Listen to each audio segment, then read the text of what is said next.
Welcome to Space to Ground. I'm Jaden Jennings.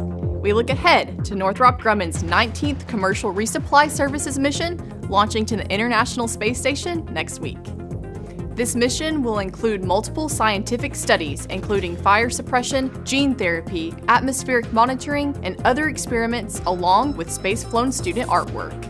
The Cygnus cargo spacecraft is scheduled to launch from NASA's Wallops Flight Facility in Virginia on Tuesday at 8:31 p.m. Eastern.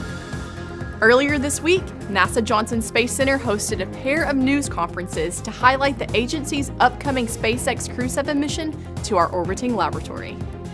The diverse quartet on Crew 7 includes NASA astronaut Jasmine Moghbeli, European Space Agency astronaut Andreas Mogensen, Japanese Aerospace Exploration Agency astronaut Satoshi Furukawa, and Roscosmos cosmonaut Konstantin Borisov. In addition to Crew 7, NASA astronaut Laurel O'Hara also participated in the crew briefing and interviews. In just a month after the launch of Crew 7 from the Kennedy Space Center, O'Hara will join them on station when she launches from the Baikonur Cosmodrome. Let's dive into one of the science experiments on station this week.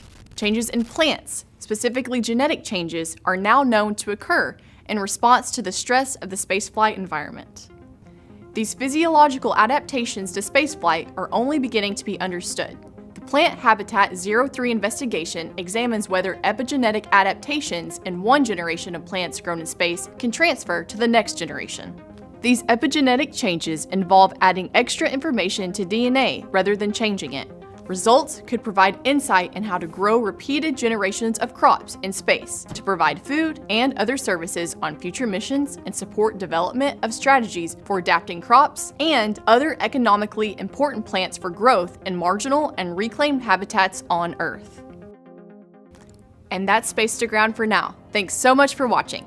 You can keep up with the crew currently on station by following their official astronaut social media accounts at @Astro_Woody, @Astro_Alnayati, and @Astro_Frank Rubio.